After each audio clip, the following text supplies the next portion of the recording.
What if the world we know is only the last faint echo of something older, something that slipped between epochs like a forgotten breath? Sometimes, in the quiet edges of night, you sense it, an absence too large to name, as though entire histories once stood where now there is only dust. The ruins, the myths, the fragments, they do not speak clearly, yet they lean toward us like half-erased memories asking to be remembered. So let yourself drift, unguarded, and follow this thin thread of doubt into the dark. Take a moment to like this video and subscribe, only if you truly enjoy stories that drift between dream and history. And if you're still awake, tell me in the comments where you're listening from and what time it is. It begins as a faint dissonance, the kind that lingers at the edge of a familiar story where something does not quite fit, where a thread seems pulled from the tapestry long ago, leaving behind a shape that feels wrong only when looked at under a certain light. You might notice it when you compare timelines from different civilizations and see the same flood, the same fire, the same fall repeated in layers, as though the world were caught in a cycle of forgetting. Or when archaeologists brush dust from an object that should not exist where it lies, shaped by hands that should not have known how to create it. These fractures in the narrative grow sharper the more you follow them, and slowly a possibility emerges, quiet, uncomfortable, that our story may not be the first, that the ground beneath our feet might be the archive of forgotten worlds. The idea is not new. It surfaces in the writings of ancient philosophers, in the rhythms of myth, in the ruins that lie beneath other ruins. Even Plato, speaking through Critias and Solon, wrote about ages before memory, ages swallowed by water and time. He spoke of cataclysms that rose and fell like the breath of the earth itself, wiping civilizations away so thoroughly that only the faintest mythic silhouettes remained. Scholars today debate the literal truth of such accounts, arguing whether they reflect geological events or symbolic cycles. Yet the echoes persist, repeating from culture to culture. The Maya spoke of previous worlds destroyed and remade, each an experiment of creation. The Hindus described vast yugas stretching over ages, with humanity appearing again and again under different skies. Sumerian tablets list kings who reigned for thousands of years before the flood, men whose spans of rule defy biological sense yet appear carved into baked clay, unblinking across 5 millennia. What unsettles is not any single claim, but the recurrence of the same pattern. When scattered traditions imagine themselves as latecomers to a much older sequence, one wonders whether they might be holding on to the sparse remnants of a truth, once widely known but later erased. And if such civilizations truly came before us, where are their traces? This question becomes more complex the moment you begin to look for the missing layers in the earth itself. There are archaeological deposits where expected debris layers vanish, where periods of development appear to accelerate unnaturally, or where the tools found in one stratum belong to a level that should have dissolved long before. Often these anomalies are labelled outliers, mistakes, or curiosities. But when enough curiosities accumulate, they start forming a pattern of their own. Consider Göbekli Tepe. Its carved pillars, arranged in circular enclosures, date back to around 9600 BCE, far older than what traditional narratives claim for complex architectural or symbolic societies. For decades, textbooks insisted that agriculture came first, and monumental architecture followed. Yet the site's existence flips that logic. Here were sculpted limestone pillars, some weighing over 20 tons, created by hunter-gatherers who were supposedly too focused on survival to imagine such structures. The discovery forced archaeologists to reconsider the trajectory of human development, but the deeper question remained untouched. If a site of this sophistication existed at the end of the last ice age, how many others were swallowed by rising seas during meltwater pulses, or buried beneath layers of prehistory? Meltwater Pulse 1b, for instance, raised sea levels dramatically around 11,500 years ago, flooding continental shelves that once held landscapes as large as nations. Whole regions along the coasts of India, Southeast Asia, and the Americas vanished beneath the waves. The submerged city near Dwarka, with its grid-like foundations and stone structures, hints at what may lie underwater elsewhere. Marine archaeologists have mapped ancient river systems now drowned, suggesting that early populations lived along these fertile banks. If settlements once lined these coastlines, they would now lie hundreds of meters underwater, far beyond easy excavation. What we know of prehistory comes from the small fraction of land not swallowed by ocean or stripped by erosion. The rest lies in darkness. But perhaps the more intriguing clue resides not in the depths of the oceans, but in the layers of mythic memory. Many indigenous cultures preserve stories of a sky that once looked different, of stars shifting, of suns falling, of periods when the world became uninhabitable. The Aboriginal Australians speak of times before the current landscape was shaped, of great floods and fires that marked transitions between worlds. The Dogon of Mali hold astronomical knowledge about the Sirius star system that, by conventional reasoning, they should not have possessed without telescopes, knowledge that has sparked fierce academic debate for decades. Some anthropologists argue that this insight could have been introduced through contact with outsiders.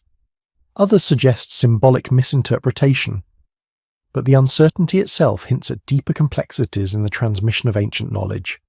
Consider, too, the structure of global myth, the recurring motif of a lost golden age, the rise and fall of civilizing gods or culture bringers, and the memory of an earlier humanity erased by disaster. These stories appear enduring and widespread enough to provoke curiosity.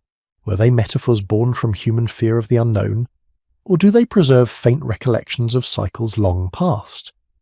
And if they do preserve memory, how much survives after thousands of years of oral transmission? Some myths describe subterranean realms, others celestial refuges. Still others describe migrations across continents now unrecognizable. All these fragments fit like broken tiles of a mosaic whose original image is now lost. The geological record offers its own cryptic contributions. The Younger Dryas impact hypothesis, still debated, proposes that fragments of a comet may have struck Earth around 12,800 years ago, triggering rapid cooling, megafaunal extinctions, and widespread environmental destruction. If such an event occurred, it could have disrupted any early civilizations living at the time, forcing survivors into scattered refugees, erasing knowledge, breaking chains of continuity. There are burn layers in North America, deposits richer in platinum than surrounding strata, and patterns of melt glass found in multiple locations, materials that some researchers argue could result from high-energy events. Whether or not the hypothesis proves true, the evidence invites contemplation of how fragile civilization can be, how easily knowledge can vanish in the face of sudden upheaval. And then there is the puzzle of human origins. Genetic research shows that Homo sapiens underwent population bottlenecks, periods when numbers dropped so drastically that diversity shrank. The Toba supereruption around 74,000 years ago is often cited as a cause, though its impact remains debated. Some anthropologists propose cultural bottlenecks as well, periods when inherited knowledge collapsed and had to be rebuilt. Certain tool-making traditions appear and disappear abruptly in the archaeological record, suggesting movements or extinctions of cultural groups. If multiple resets occurred, whether through climate shifts, volcanic eruptions, celestial events, or pandemics, then it becomes easier to imagine how earlier cultures with complex knowledge could have risen and fallen without leaving clear traces. Across the world, anomalies surface in unexpected places. Ancient maps, such as the Piri race map, depict coastlines that were supposedly unknown to mapmakers of the era. The Orontius Phineus map has been argued, controversially, to show parts of Antarctica's coastline free of ice, though mainstream historians reject this interpretation. Yet even when interpretations differ, the idea persists that some ancient maps may have been copied from far older sources. And with each such possibility, another crack appears in the assumption that all sophisticated cartographic knowledge arose in the last few millennia. In Egypt, the erosion patterns on the Great Sphinx have sparked debates about its true age. Geologist Robert Schoch argues that the weathering on its enclosure suggests heavy rainfall from a period long before the accepted construction date, perhaps extending into an epoch when the climate of the Sahara was drastically wetter. Though this claim is widely contested, the debate itself suggests that there may be geological signals we have yet to interpret correctly. The layers of the past remain stubbornly ambiguous. A similar uncertainty surrounds the massive stones at Baalbek, some weighing over 800 tons, forming a trilithon whose placement defies simple explanation. Engineers debate how such blocks could have been quarried, moved, and positioned with ancient technology. Some propose that earlier cultures may have prepared the site long before the Romans built upon it. Others argue the quarrying was incomplete. But no definitive story forms, and the stones continue to stand like questions carved into the earth. These puzzles are not proofs. They are invitations to think more deeply. When viewed together, they create the faint outline of a possibility, that perhaps humanity has risen to complexity more than once, that perhaps what we call the first civilizations were themselves inheritors of something older, something nearly lost. The gaps in our record may not be mere accidents of preservation, but signs of a deeper pattern, cycles of rise and fall, memory and forgetting. And if this is true, then our position in the timeline becomes strangely fragile. We become not the first civilization, nor the last, but one moment in a sequence whose boundaries we cannot see.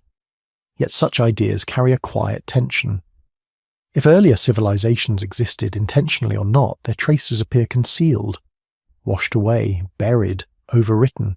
Some point to the role of institutions, empires that sought to control historical narratives, religious authorities that interpreted and reinterpreted texts, modern academic structures that favour established paradigms. But whether by accident or design, the result is the same, a story built from surviving fragments that may not reflect the whole. The missing chapters leave room for wonder and for unease. And so, as this possibility unfolds, another question arises, breathing with the softness of an old memory awakening. If humanity truly stands on the foundations of forgotten worlds, what shadows linger beneath us? What stories remain buried, waiting to be noticed not by force, but by those willing to listen gently to the silence between the known and the unknown? The answer waits somewhere in the dust, in the drowned coastlines, in the myths that whisper of days before days.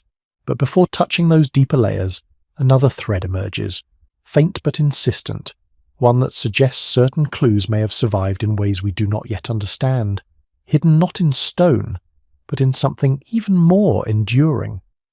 And if that is true, then the path forward will require us to look not downward into the earth, but inward. There is a quiet strangeness in realizing that the most ancient archive we possess is not made of clay tablets or weathered stones, but something far smaller, far more intimate, woven into the structure of our bodies like a whisper carried across generations. When scientists first mapped the human genome, they expected a straightforward chronology of evolution, a gradual unfolding of inherited traits. Instead, they found something more tangled, more layered, as though humanity had drifted through multiple phases before arriving in the present. Among the most puzzling discoveries were segments of DNA that did not neatly belong to Homo sapiens alone, fragments inherited from other hominins long extinct. These traces, Neanderthal, Denisovan, and others still unidentified, suggest a deep history of interactions across populations that no written record remembers. Some anthropologists call these ghost lineages, for they appear in our genes but nowhere in the known fossil record. It is here, in this molecular palimpsest, that the possibility of forgotten worlds becomes less abstract. Our DNA does not merely describe what we are, it bears the faint echoes of what we used to be. The presence of Denisovan markers across Southeast Asia and Oceania hints at migrations and encounters that official chronologies still cannot fully explain. Even more mysterious are the so-called archaic introgressions, genetic signatures from hominins whose bones have never been found. These fragments imply that entire populations once lived, thrived, and vanished, leaving behind no physical trace but a whisper in our cells. If populations can disappear without fossils, then what of their cultures, their knowledge, their stories? What of the civilizations they might have formed before the Earth erased their homes? Some geneticists argue that memory cannot be transmitted biologically, that DNA carries no stories. Yet others point out that certain traits, fear responses, spatial preferences, even emotional patterns, may reflect ancestral experiences encoded epigenetically. Studies on trauma, particularly among descendants of catastrophic events, suggest that the body may indeed carry imprints of history. If this is true, then perhaps the collective unease that surfaces when humanity contemplates lost worlds is not purely imagination, but the faint echo of something once lived, something forgotten, something that shaped us before vanishing into the sediment of time. It is in this context that ancient myths about humanity's origins take on a new resonance. The Sumerians, whose tablets form some of the earliest known written records, did not describe themselves as the first people. They wrote of earlier ages, earlier kings, earlier beings who walked the earth before the Great Flood. Their king list divides time into epochs, with pre-flood rulers governing for spans that defy conventional interpretation. Some scholars dismiss these numbers as symbolic, metaphoric. Others note that the list insists on continuity, framing history not as invention but as inheritance. The question becomes, inheritance from whom? From a forgotten culture? From survivors of an earlier world? Or from memories carried in stories that outlived the civilizations that first told them? What deepens the perplexity is how widespread such memories are. In the Vilcabamba Valley of Ecuador, local traditions speak of an age when the ancestors possessed knowledge that was later lost, knowledge older than the mountains. In the Andaman Islands, oral traditions recount a time when the seas rose and covered lands that are now drowned. Aboriginal Australian songlines map landscapes that existed before sea levels rose at the end of the last ice age. Paths now submerged beneath hundreds of meters of water. These accounts, once considered mythic, are now recognized as containing accurate memories of geological events that occurred thousands of years ago. If stories can preserve memories of coastlines long vanished, what other memories might they hold? Memories of societies erased not by imagination, but by catastrophe. This possibility leads inevitably to the greatest rupture known in recent geological history, the end of the Younger Dryas period. Around 11,600 years ago, temperatures rose sharply, glaciers retreated, and sea levels surged by more than 100 meters. Scientists still debate the causes: orbital cycles, freshwater pulses, or perhaps an extraterrestrial event, as some researchers propose. But whatever the mechanism, the effects were global and devastating. Entire ecosystems shifted, megafauna disappeared, human populations were forced to migrate, adapt, or collapse. If any coastal or low-lying civilizations existed before this event, their remnants would now lie beneath the waves. The Black Sea Deluge hypothesis, proposed by geologists Ryan and Pittman, suggests that a massive flood around 5600 BCE transformed a freshwater lake into the saltwater sea we know today. Their theory is controversial, yet the idea of sudden inundation is supported by submerged shorelines found deep beneath the surface. In the Mediterranean, similar submerged structures hint at ancient settlements now lost. The coastlines of Southeast Asia, once forming a vast landmass known as Sundaland, were swallowed as sea levels rose. Genetic studies of Southeast Asian populations show complex patterns of migration that align with the submergence of this ancient continent. Could Sundaland have been home to cultures that predate our known civilizations? The idea is speculative but not without basis. Even more curious is the alignment of global myths with these geological events. The Ogi-no-Mizu stories of Japan speak of great floods. The Tamil literature of South India recounts the destruction of Kumarikandam, a land to the south swallowed by the sea. Polynesian oral histories recount migrations prompted by the rising waters. When these stories are mapped against reconstructions of ancient shorelines, the correspondences are striking. It raises the possibility that myth may serve as a repository of pre-flood history. And if these myths recall real events, then the civilizations described within them may not be inventions, but memories of societies displaced by rising seas. Yet there is a more subtle category of evidence, one that does not shout, but murmurs from beneath layers of interpretation. It concerns the sudden appearance of monumental architecture after the end of the Ice Age. Sites like Göbekli Tepe, Navali Chori, and Karahan Tepe suggest a level of organization and symbolic sophistication that emerged too quickly to align with traditional models of gradual development. Some archaeologists propose that the builders of these sites possessed inherited knowledge, passed down through generations from earlier groups. Others argue that the knowledge may have been pieced together from scattered survivors of earlier settlements. In either case, the abruptness hints at an older lineage of ideas resurfacing after dormancy. Consider the stone spheres of Costa Rica, perfectly shaped and weighing several tons. Their purpose remains unknown, or the megalithic alignments of Nabta Playa, which predate Stonehenge by millennia and demonstrate precise knowledge of astronomical cycles. or the underwater stone structures near Yonaguni, whose natural or artificial nature remains fiercely debated.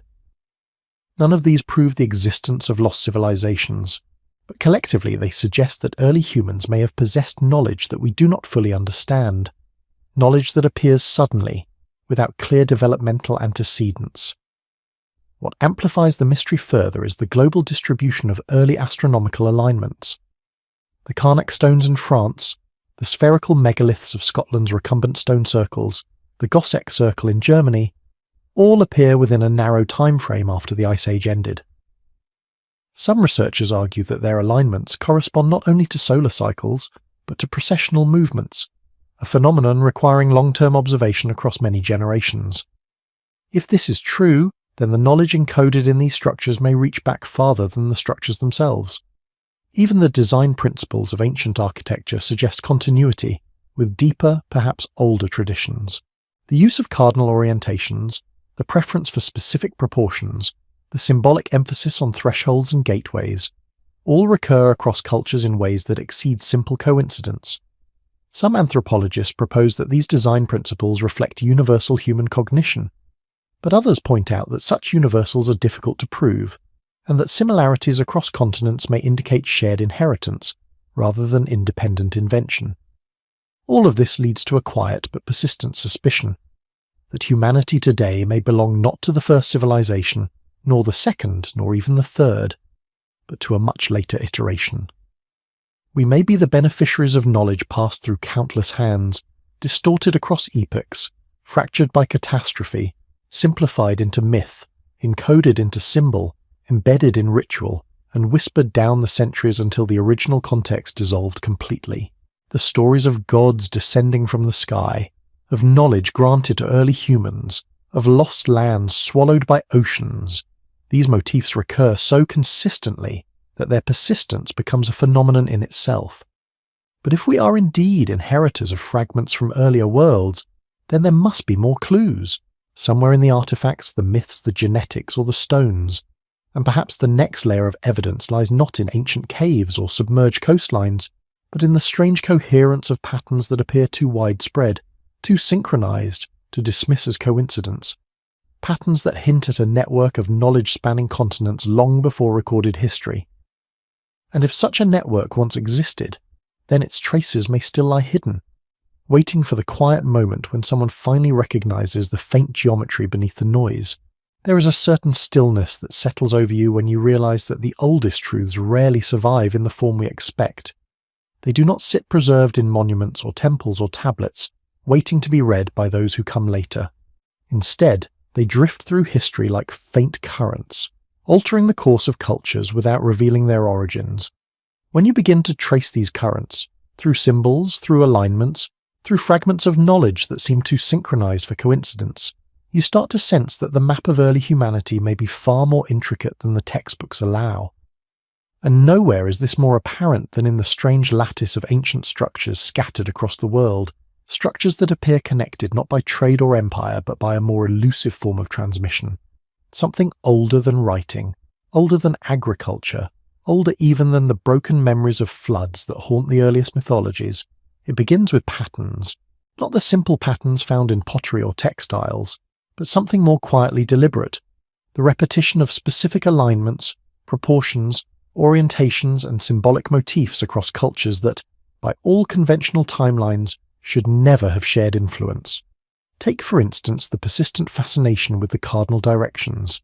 Civilizations separated by continents and millennia oriented their most sacred constructions toward the rising sun, the solstices, the equinoxes, or the celestial poles. The Egyptians aligned the pyramids of Giza with extraordinary precision. The builders of Teotihuacan arranged their city upon a grid tilted slightly from true north.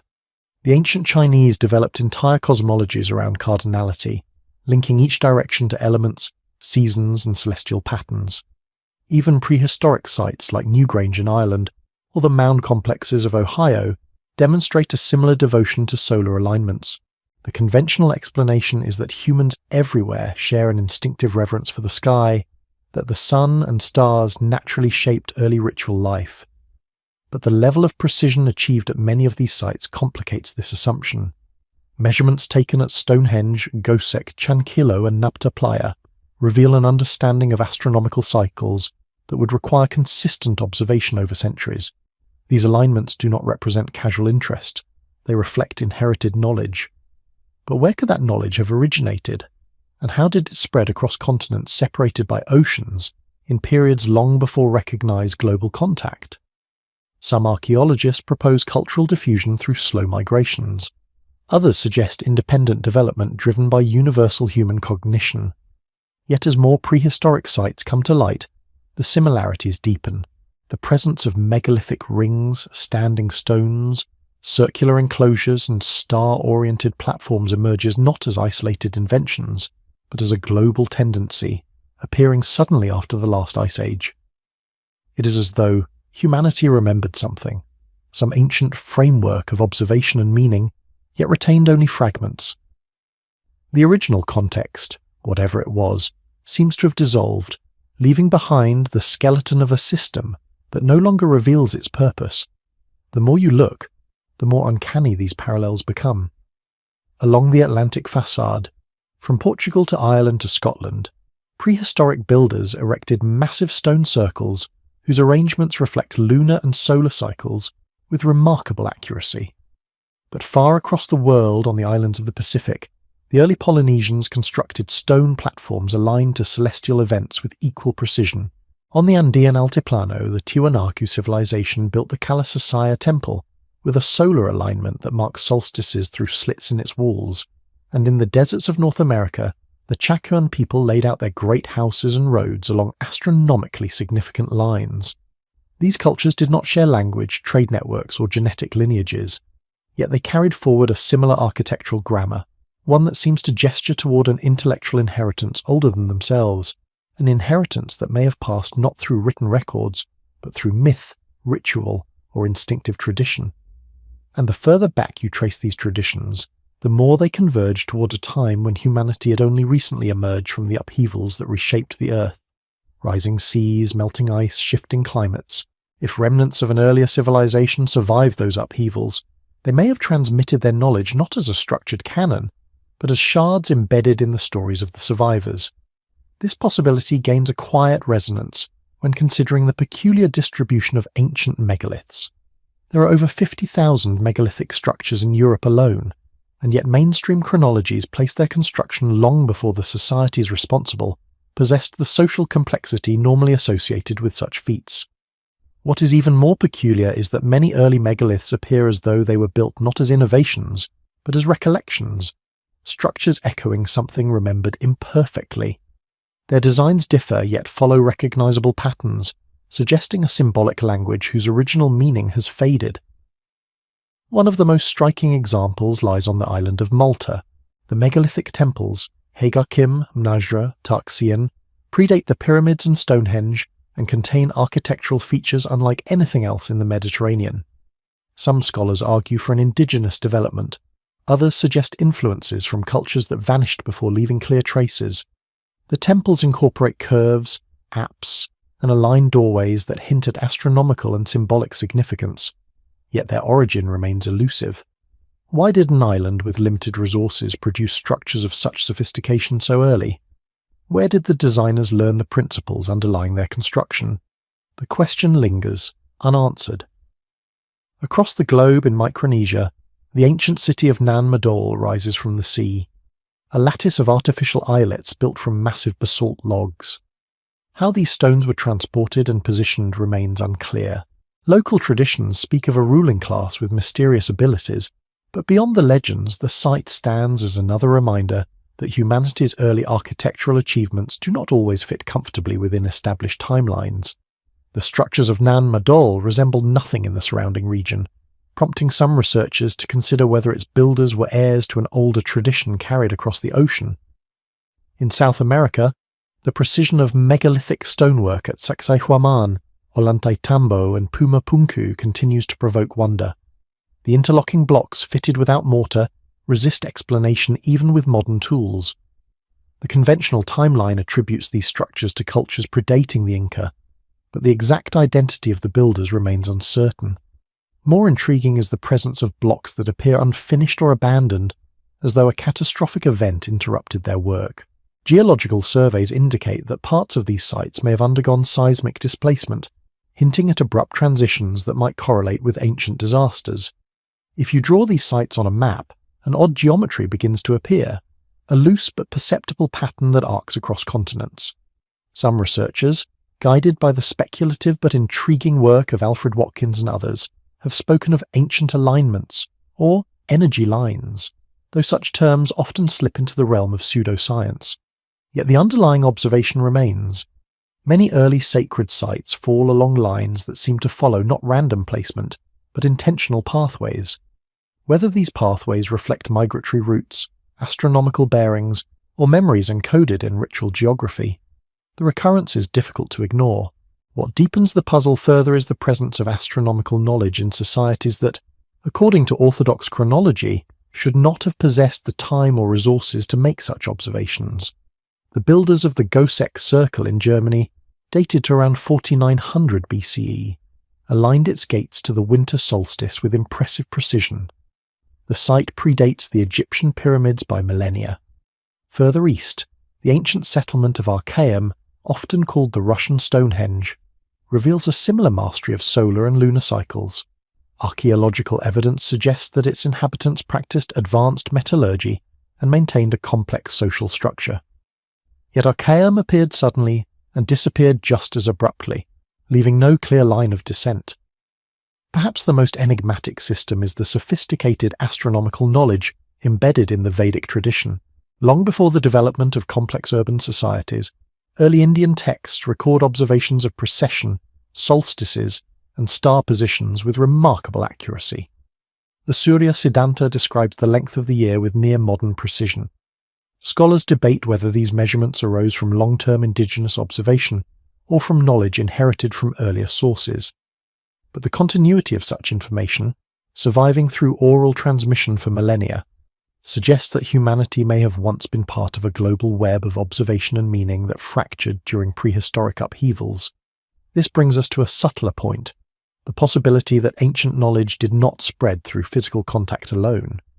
Cultural anthropologists studying the diffusion of myths have identified patterns too consistent to ignore. The cosmic axis, the world tree, the primordial flood, the descent of knowledge bringers, these motifs appear across regions isolated by geography and time. Some propose a shared origin in early migratory populations. Others argue for convergent myth-making.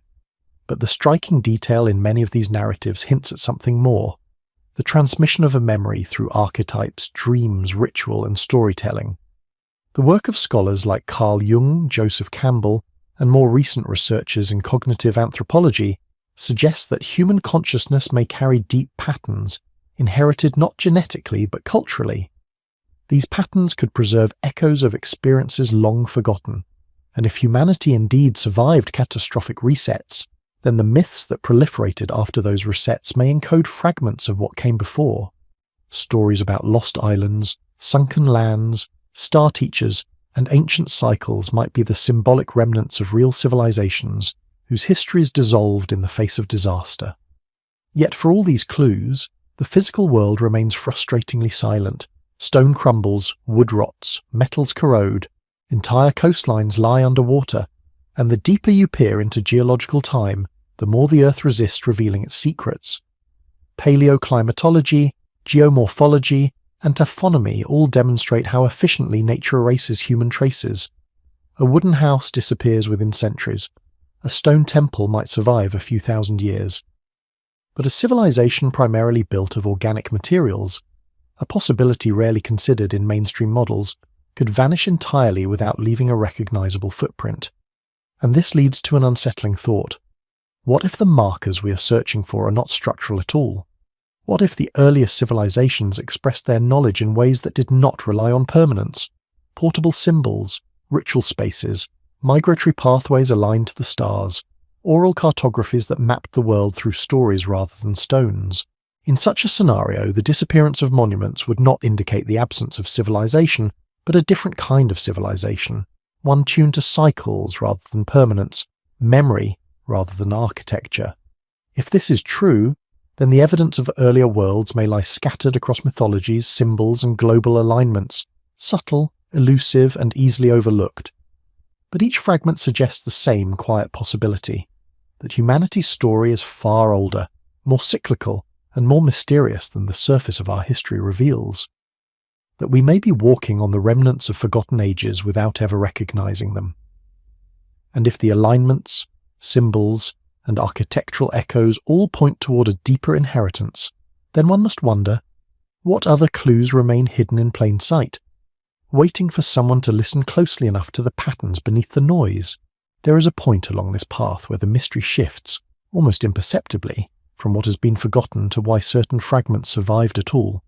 And as you step into this next layer, the sense of unease deepens, not fear, but something quieter, like realizing that the shadow cast by a familiar object is longer than the object itself, stretching into places you cannot see. The more you trace the outlines of early civilization, the more you begin to notice that the world is filled with remnants that do not belong to the cultures we attribute them to, stones that seem too old for their surroundings, languages with roots that vanish into prehistory, technologies preserved in places where the cultures using them should not have had the means to invent them. And at the center of this quiet puzzle lies one of the most enigmatic inheritances of all, the strange persistence of knowledge that appears older than the cultures that possess it. This phenomenon emerges most clearly in the realm of early mathematics and geometry. Across the ancient world, civilizations developed complex numerical systems, precise geodetic measurements, and advanced astronomical calculations. But when you study their origins, you discover something unsettling. Many of these systems appear fully formed at their earliest recorded moments, as though they were inherited rather than invented. The Sumerians devised the sexagesimal system, base 60, whose influence still shapes how we measure time and angles. Yet the reason behind its adoption remains unclear. Why 60? Why not 10 or 20, as used in other early systems? Scholars note that 60 is divisible by an unusually high number of integers, making it especially useful for calculations. But such insight presupposes a level of mathematical sophistication that should have taken centuries to develop. Equally puzzling is the precision of early astronomical constants. The Sumerians, Egyptians, and early Indian astronomers recorded lengths of the solar year with astonishing accuracy. The value of approximately 365 fastened in 242 days appears not gradually refined, but suddenly present in some of the earliest texts. In the Surya Siddhanta, the year length is given with a precision that rivals modern measurements. How did early societies achieve this level of understanding when they lacked advanced instruments? Some argue for long-term observation across generations. Others claim it reflects older inherited data. But wherever the truth lies, the pattern repeats, knowledge appearing in its mature form, as if carried from an earlier source. You see this same phenomenon in geometry. The builders of the Great Pyramid incorporated ratios that align closely with P and F, the golden ratio. Mainstream archaeology attributes this to practical engineering. Yet the ratios fit too elegantly, suggesting a symbolic or mathematical intention. The megalithic structures of Britain and Brittany reveal precise geometric layouts that imply a deep understanding of circles, ellipses, and alignments. Alexander Thom, the controversial engineer who surveyed these sites, argued that their builders used a standard unit of measurement, the megalithic yard, with remarkable consistency. While many dismiss Thom's conclusions, subsequent studies have found patterns too precise to ignore. Whether by design or by coincidence, the sense of an inherited measurement system lingers. Consider too the Indus Valley civilization.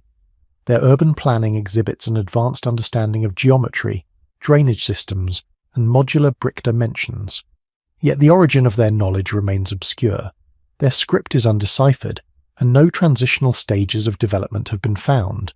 It is as though a fully mature system appeared suddenly, then vanished as abruptly as it emerged. Similarly, early Chinese cosmology presents a mature synthesis of astronomy, numerology, and geometry in the form of the I Ching, the Luoshu square, and the concept of heaven-earth symmetry. These systems appear early in China's history, not as primitive attempts, but as refined frameworks. A similar enigma exists in the realm of language. The oldest known writing systems, Sumerian cuneiform, Egyptian hieroglyphs, the Indus script, and early Chinese characters, do not show clear evolutionary paths. they appear complex from the start. Some scholars attribute this to lost proto-writing systems. Others argue that writing may have originated independently in multiple places. But the suddenness with which full writing appears suggests something deeper.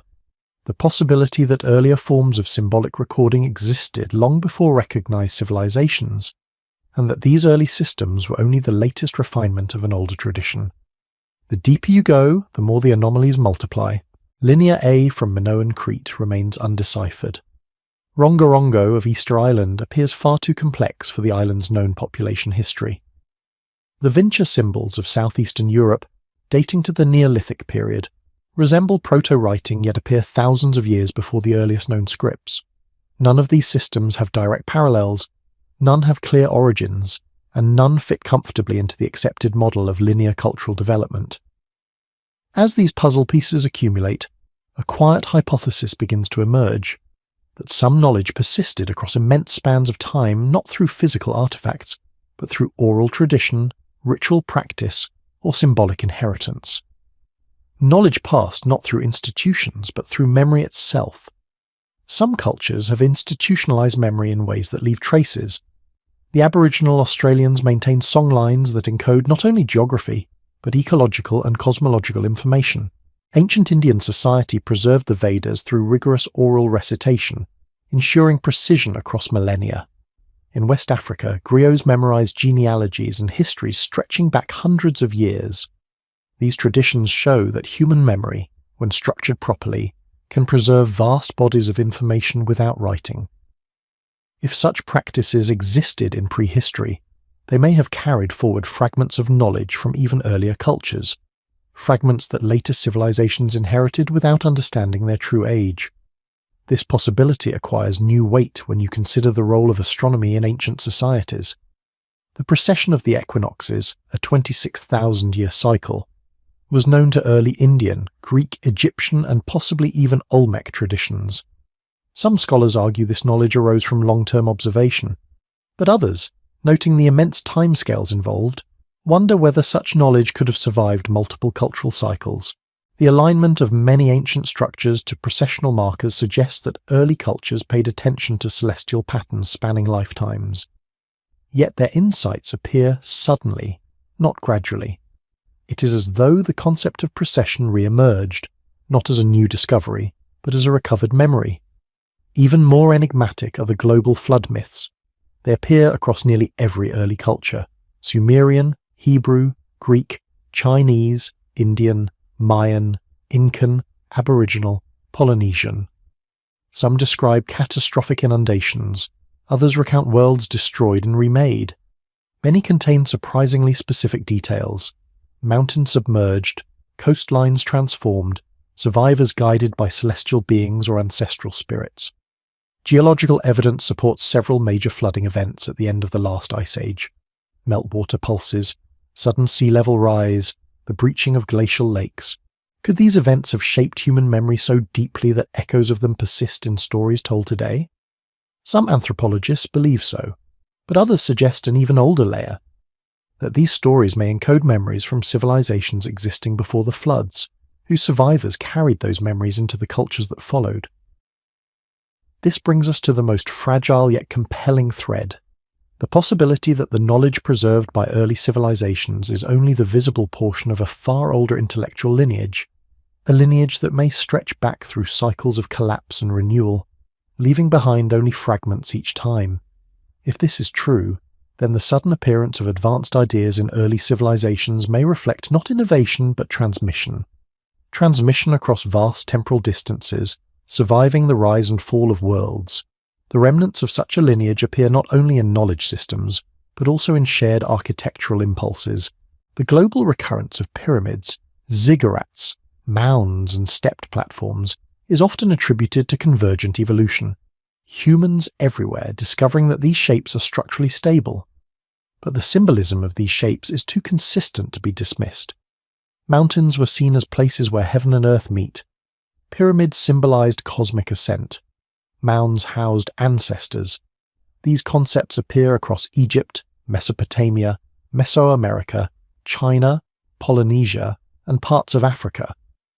Could this reflect a shared symbolic inheritance, or a memory of ritual structures from an earlier era? Another clue lies in the oldest sacred geometries: the mandala in India, the cosmogram in Africa, the medicine wheel in North America, the labyrinth in Europe. All encode circular, radial, or spiral structures representing the universe. These symbols are not identical, yet they share conceptual similarities. They appear in cultures separated by oceans long before maritime contact. It is difficult to explain their similarities through independent invention alone. Something older may be pulsing beneath them, an ancient conceptual map of the cosmos, transmitted across forgotten eras. Yet perhaps the most haunting echo of earlier civilizations lies in the ruins that should not exist where they are found. Submerged structures off the coast of Japan at Yonaguni, sunken formations near Dwarka in India, the remains of stone walls beneath Lake Titicaca, ruins off the coast of Cuba detected by sonar. Many of these remain debated, uncertain, contested, but their very existence hints at a possibility rarely acknowledged: that entire landscapes once inhabited by ancient peoples now lie underwater, their histories erased by rising seas. And if the earliest civilizations lived along coastlines, as so many modern societies do, then much of their infrastructure may lie beyond the reach of archaeology. The ocean is vast and opaque, it hides what it takes, and when it rose at the end of the last ice age, it took with it thousands of settlements, stories, technologies, and cultural identities. What little remains of those coastal worlds may be the faint shadows preserved in myths, symbols, alignments, and inexplicable fragments of knowledge. And so the question quiets itself back into your mind, gentle but insistent. If these fragments are all that survive of earlier cycles of humanity, then what else lies hidden just beyond the edges of our perception, waiting to be recognized not as anomaly, but as memory? There is a strange quiet that forms when the mind lingers too long on what should not exist, yet unmistakably does. It settles like mist over the landscape of early human history, soft, cool, almost gentle, but beneath its stillness lies a tension that refuses to release. By the time you reach this point in the journey, the familiar boundaries of our chronology begin to feel porous, not broken outright, but stretched thin, as though the narrative we inherited was shaped around an absence too large to articulate directly. And as you step deeper into that absence, you begin to notice that some of the most enigmatic traces of earlier worlds are not found in ruins or myths, but in the subtle inconsistencies that emerge when scattered pieces of the past are placed side by side. They do not align, yet they do not contradict each other either. Instead, they create a quiet resonance, as though fragments from different eras are vibrating with the same forgotten memory.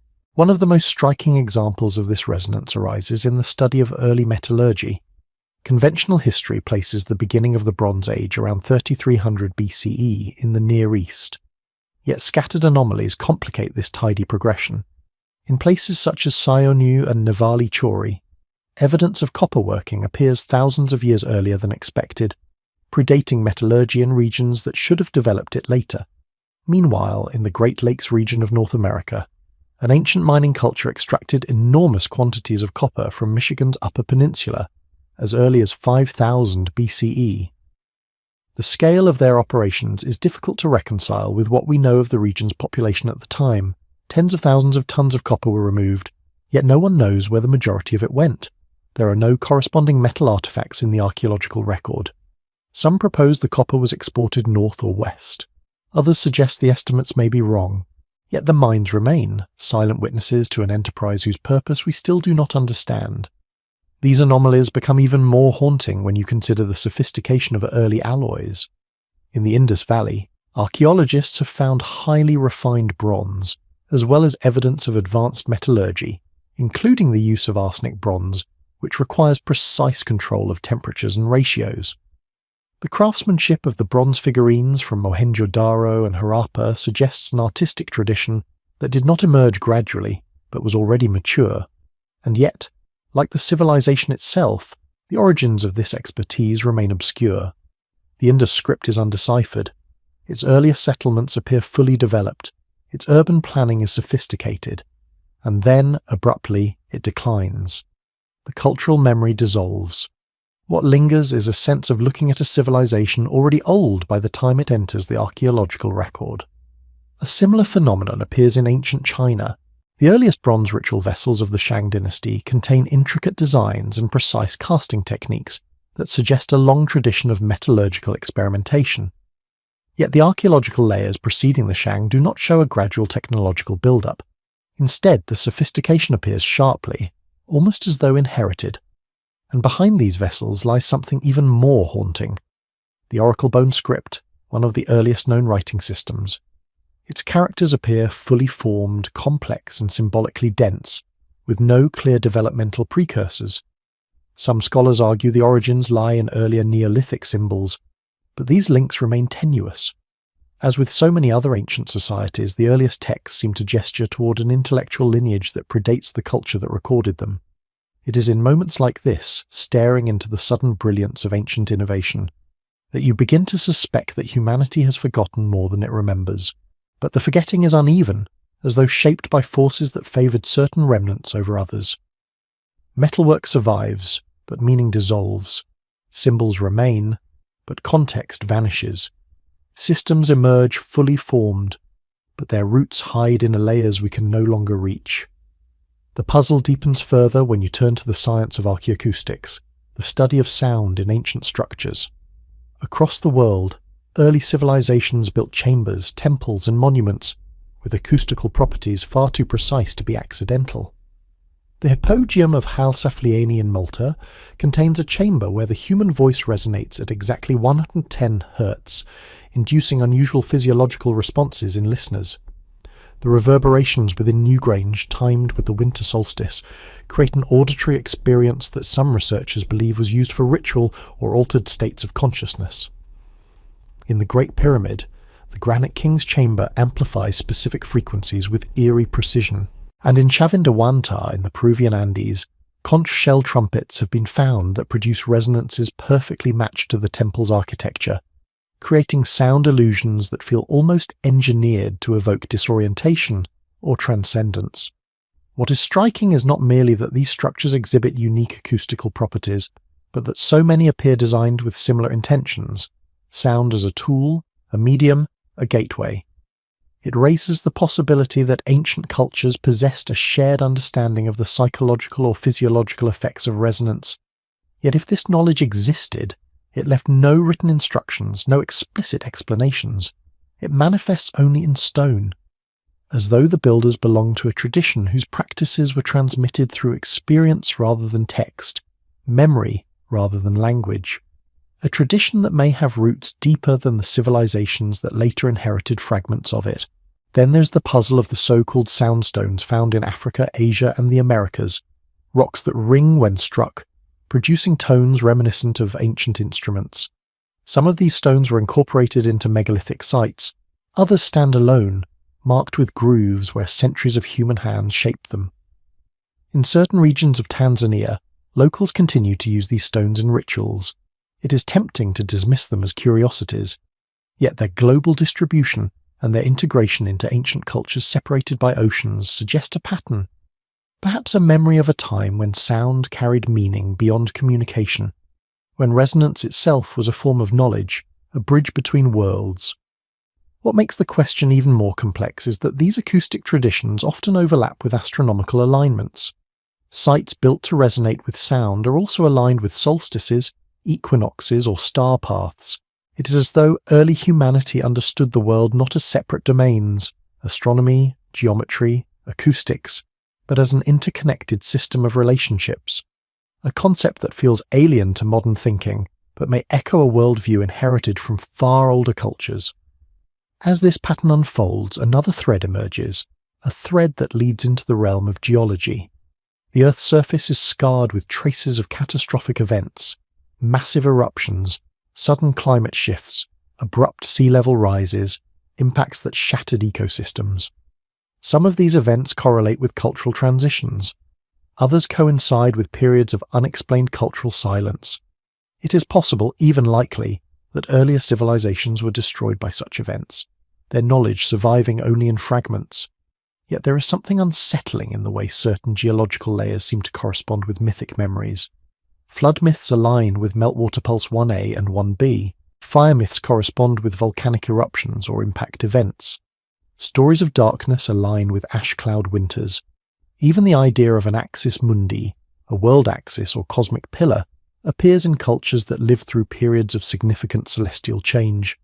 Some myths describe the sky tilting, a phrase that has puzzled scholars for generations. Could this reflect real astronomical events, such as precessional shifts or unusual celestial patterns after a major eruption? Or could it encode memories from even earlier cycles of humanity, preserved through metaphor after the literal details vanished? It is here that the notion of cultural reset layers becomes impossible to ignore. Archaeologists identify periods where multiple regions experienced abrupt transformations in settlement patterns, tools, artistic styles, or symbolic traditions.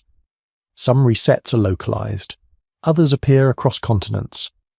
But what makes them intriguing is that they rarely represent simple decline. Instead, they often mark the disappearance of one symbolic system and the emergence of another. It is as though the memory of an earlier world dissolves and a new story begins, sometimes drawing on fragments of the old, sometimes wiping the slate clean. This raises a difficult but quietly compelling possibility, that humanity may have undergone cycles of cultural amnesia, losing vast reservoirs of knowledge each time a global or regional catastrophe struck. Survivors would carry with them only what they could remember, passing fragments of memory into myth, ritual, and architecture. The more complex the original knowledge, the more likely it would be reduced to symbol. Yet even in symbol, something survives, and when enough symbols survive across enough cultures, they form patterns. Patterns that whisper of deeper histories, patterns that reveal connections where none should exist. One of the most enigmatic of these patterns lies in the sacred numbers that appear across ancient traditions. The number 432, for example, appears in Hindu cosmology, Norse mythology, and Babylonian calculations. In India, the Kali Yuga lasts 432,000 years. In Norse myth, 432,000 warriors reside in Valhalla. Babylonian astronomers used a base number related to 432 in their calculations. Even in the structure of ancient monuments, proportions related to 432 appear with startling frequency. Scholars file this under numerological coincidence. Yet its persistence across disconnected cultures invites another interpretation, that the number represents a fragment of astronomical knowledge passed through cycles of transmission, a remnant of an earlier cosmic model. Similarly, the number 108 appears in Hindu, Buddhist, and Jain traditions, in ancient Chinese measurements, in Polynesian navigation, and in certain European megalithic designs. Its recurrence in contexts related to cosmology, cycles, and spiritual practice suggests it was once part of a global symbolic vocabulary. Such symbols could easily survive a collapse, preserved in ritual when their original meaning was forgotten. The deeper you venture into these patterns, the more the edges of known history begin to shimmer, as though something lies just beyond view, something vast submerged beneath the accumulated silt of time. Not a single lost civilization, but perhaps several, rising and falling across tens of thousands of years, each leaving behind only the faintest traces, each contributing fragments to the great mosaic of human memory. And in that mosaic, scattered though it is, there may be clues about who we once were, yet the most haunting question lingers like a quiet echo through all of this. If these fragments truly come from earlier cycles of humanity, then what deeper understanding, what map of the cosmos, what knowledge of the earth, what lost sense of our place in the universe once existed waiting still to be rediscovered? There is a moment when tracing these threads across the vastness of prehistory that you begin to sense an undercurrent, something steady, patient, almost rhythmic, moving beneath the surface of human memory. It feels like the phantom pulse of a forgotten age, a signal so old and faint that it no longer speaks in words or stories, only in patterns. Patterns of construction, patterns of numbers, patterns of myth, patterns etched into stones scattered across continents, patterns that appear disconnected when examined in isolation, yet form a quiet geometry when placed side by side. By the time you reach this point in the journey, the world of early humanity begins to feel less like a linear ascent and more like the last visible layer of a palimpsest, written over older text, with faint traces of the original still bleeding through. And nowhere is this more striking than in the global network of megalithic structures that stretch across the earth like a constellation mapped on land. The existence of megalithic architecture is not mysterious in itself. Stones endure. Cultures rise and fall, but the stones remain. What is strange, however, is how many of these structures share architectural and symbolic traits, despite vast oceans and millennia separating their builders. You see it in the trilithons of Stonehenge, in the menhirs of Brittany, in the dolmens of Korea, in the standing stones of Senegal and Gambia. You see it in the astronomical alignments carved into the landscapes of Malta, Portugal, Scotland, Turkey, India, and Peru. You see it in the labyrinths of ancient Crete and Sweden, in the circular enclosures of Göbekli Tepe and Karahan Tepe, in the complex mound systems of North America. When you place these sites on a map, the distribution appears chaotic at first, thousands of points scattered randomly. But then something subtle emerges. Clusters that mirror each other across hemispheres, alignments that trace paths along ancient coastlines, structures oriented toward the same celestial events, architectures echoing the same geometric ratios, and at the heart of these echoes lies the suggestion that early humans were guided not by isolated inspiration, but by something older, something shared, even if imperfectly remembered. This becomes especially clear when you examine the stone circles and alignments that proliferate across the British Isles. They are often attributed to Neolithic or Bronze Age farmers with emerging social complexity. Yet many of these sites display precision that implies not only geometric knowledge, but also coordinated long-term observation of the heavens. The Callanish stones in Scotland align with lunar standstills, a phenomenon that cycles every 18.6 years. The builders of these circles would have needed to track the moon's motion over generations, preserving knowledge through careful observation. Similarly, the megalithic structures in Brittany show alignments to solstices, equinoxes and star risings with uncanny accuracy. Some archaeologists dismiss these alignments as selective interpretation, but it becomes harder to dismiss when you see the same phenomena emerging elsewhere. In Nabta Playa, deep in the Nubian desert, a stone circle dating to around 6000 BCE aligns with the summer solstice sunrise. The builders were nomadic cattle herders, yet they constructed a symbolic astronomical calendar. Across the Pacific, on the island of Tonga, ancient star compass traditions guided navigators across thousands of kilometers of open ocean. In the Andes, the Inca and their predecessors aligned temples, roads, and cities to the movements of the sun and stars with precision that rivals that of Egyptian or Mesopotamian astronomers. It is not the presence of astronomy that is remarkable, it is the convergence. Cultures that should have developed independently share a similar architectural vocabulary: circles, solstice markers, alignments with the horizon, and axes pointing toward specific celestial bodies. These similarities could reflect universal human curiosity, or they could reflect the inheritance of a conceptual framework older than any of these cultures, a framework passed down not through direct contact, but through deep memory. This idea becomes even more compelling when you consider the earliest monumental sites in the world: Göbekli Tepe, Karahan Tepe, and the other pre-pottery Neolithic enclosures of southeastern Turkey. These structures date to around 900–600 BCE, thousands of years before agriculture, writing, or metalwork. Their builders carved T-shaped pillars from limestone, decorated with animals and abstract symbols. The site was intentionally buried around 8000 BCE, as though its creators wished to seal it away. What is most extraordinary is not the carvings, but the geometry of the enclosures. They are complex, intentional, and symbolically rich. Some of the pillars align with celestial events. Others suggest a symbolic cosmology that predates the earliest known mythologies. How did a hunter-gatherer society produce such architecture? Why did they bury it? And what tradition preceded its construction? These questions linger, unanswered. Yet Göbekli Tepe stands not as the beginning of civilization, but as evidence of something that came before, an echo, a memory, a fragment of continuity from a world that no longer exists. From these early sites, the geometric tradition spreads outward. Across the Levant, the earliest agricultural settlements adopt circular architectures.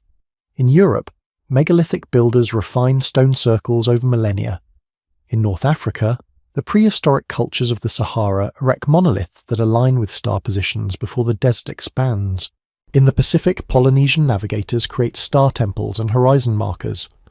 In Mesoamerica, Olmec and Maya architects build pyramids aligned to solar zenith passages and Venus cycles. The deeper you explore these patterns, the more it becomes clear that early humanity did not move through history blindly.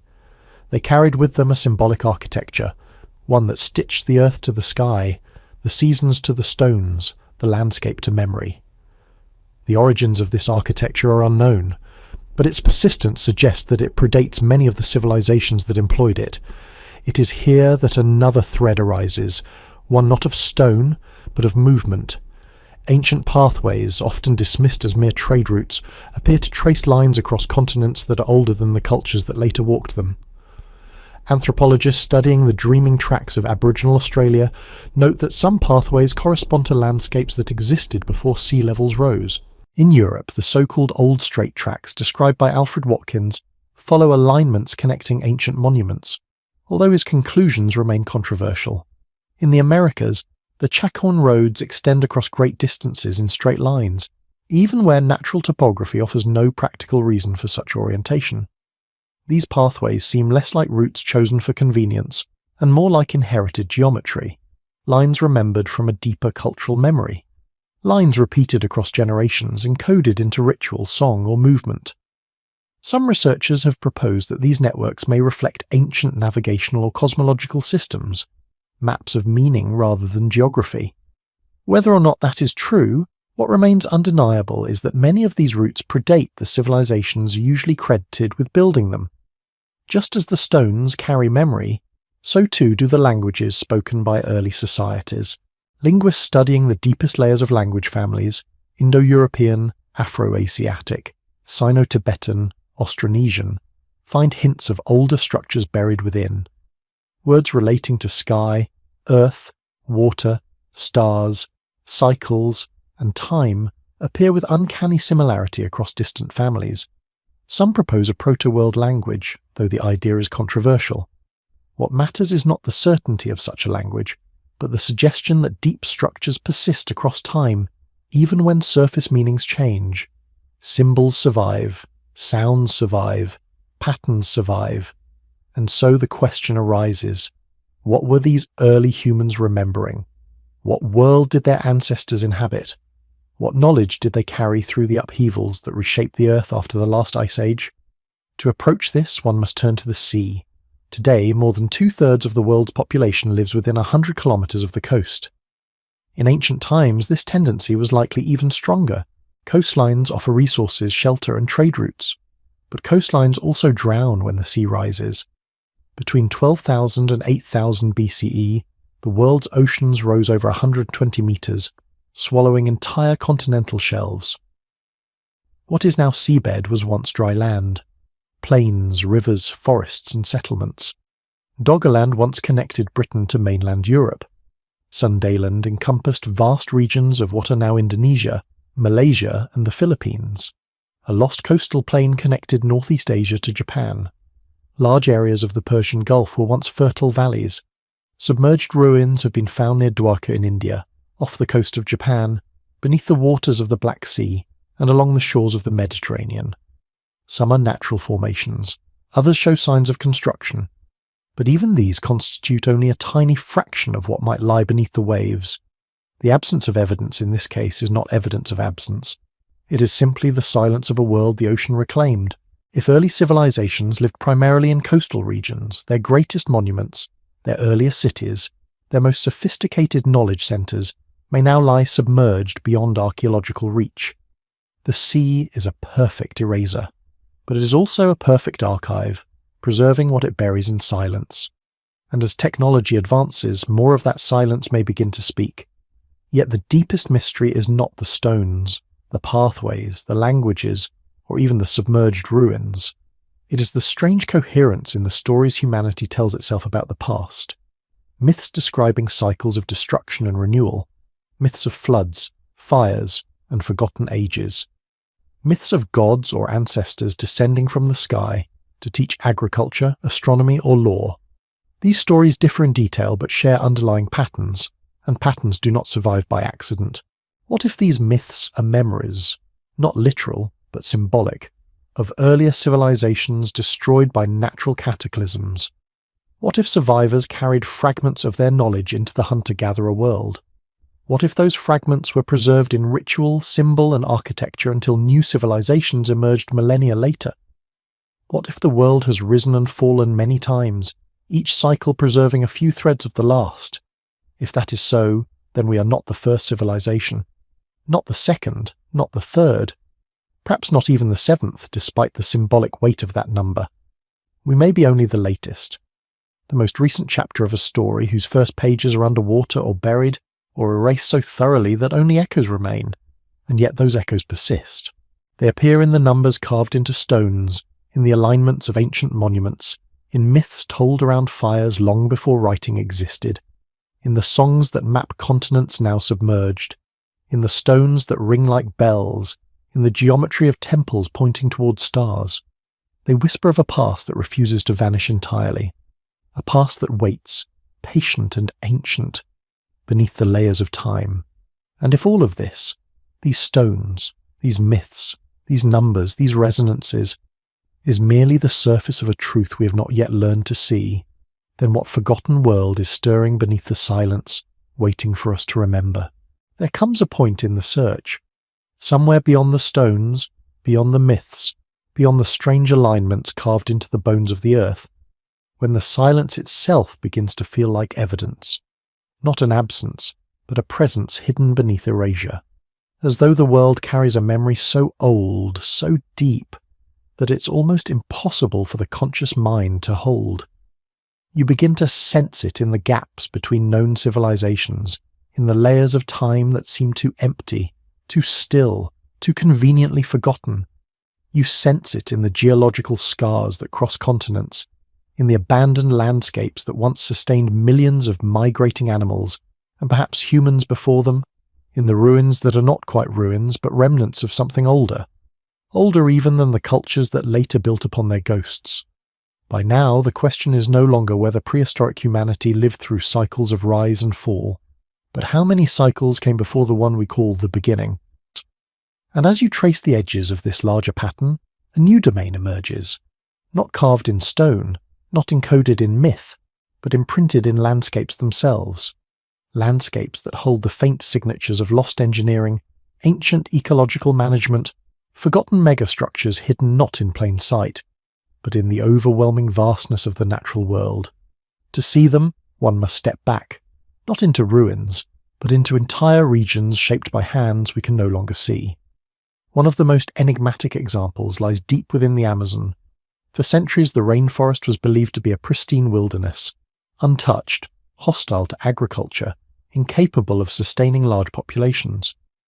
Yet recent archaeological discoveries challenge this assumption. Beneath the thick canopy, LIDAR scans reveal geometric earthworks, vast networks of mounds, causeways, canals, and ring-shaped structures. Some form perfect circles spanning over 100 meters, others align along cardinal axes. Still others create patterns too large to perceive from the ground. These geoglyphs, hidden for thousands of years, suggest a lost tradition of landscape engineering. Even more intriguing is the presence of terra preta, dark, fertile soil created by humans using charcoal, bone, and organic matter. This soil is not natural, it is engineered, and it is ancient.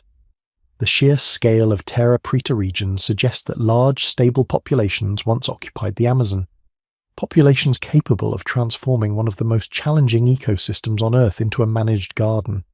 Yet archaeological layers associated with these societies remain shallow. The deeper you dig, the more the trail fades, not into primitive predecessors, but into silence.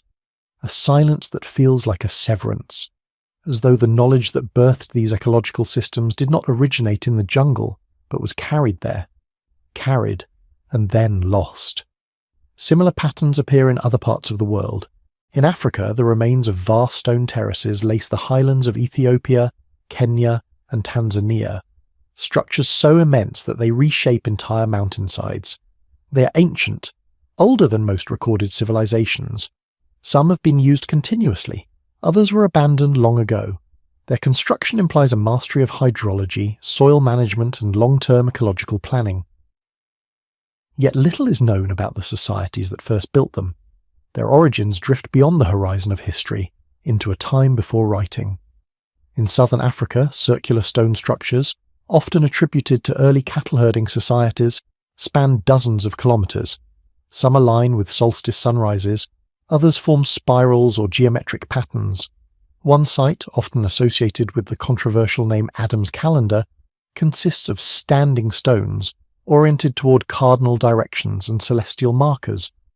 Although many claims surrounding it are exaggerated, the site's actual age and purpose remain uncertain. What can be said is that it reflects an older tradition of sky-ground alignment, one that may predate the cultural memory of the region.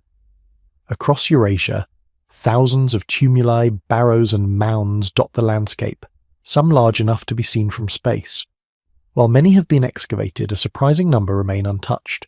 The earliest among them contain not simple burials but elaborate chambers, astronomical orientations and symbolic carvings. Their placement often suggests a coordinated network, landscape-scale architecture whose planning exceeds the needs of any single community. It is as though early societies were arranging the Earth itself into a map of meaning, a map perhaps inherited from an earlier epoch. Another layer of this quiet puzzle emerges in the study of ancient hydrological systems, canals, aqueducts, reservoirs, and irrigation grids far older than the civilizations usually credited with building them. In India, the remnants of vast water management systems lie beneath layers of sediment older than many dynasties. Some are tens of kilometers long, some still function today. In Peru, the Nazca people inherited and maintained puquillos, spiral wells connected to underground aquifers, whose true age is still debated. Even mainstream archaeologists acknowledge that some of these systems may predate the Nazca themselves. The pattern becomes even more elusive when you look at the so-called desert kites of the Middle East and Central Asia, massive stone structures that stretch for hundreds of meters, forming geometric funnels used to trap animals. These structures are astonishingly old, some dating back 9,000 years. They require coordinated labor, large populations, and sophisticated planning. And yet, for nearly half a century, researchers struggled to understand their function. The societies associated with them left almost no trace of settlements or tools that match the scale of these constructions. It is as if the landscape preserves only the shadow of a population that once thrived there. But perhaps the most haunting of these landscape-scale anomalies lies in North America. In the Mississippi River Valley and surrounding regions, vast mound complexes rise from the earth, some forming precise geometric shapes, others aligning with solstice sunrises. The most famous, Cahokia, was home to tens of thousands at its peak. Yet older sites, such as Watson Brake, date to nearly 3500 BCE, older than the pyramids of Egypt. Their arrangement suggests astronomical knowledge and coordinated engineering. But the people who built them disappeared, their cultural identity fading into the archaeological strata. They left no writing, no clear lineage, only the earthworks themselves, mute testimony to a world that predates its own memory. In all these cases, the landscape tells a story that the archaeological record cannot. A story of complexity where simplicity is expected, of coordination where randomness seems more likely, of inherited knowledge where innovation should have been gradual. It is as though early humans were rebuilding from fragments of a vanished world, carried forward through oral traditions, encoded into rituals, expressed in monumental forms because words were no longer enough.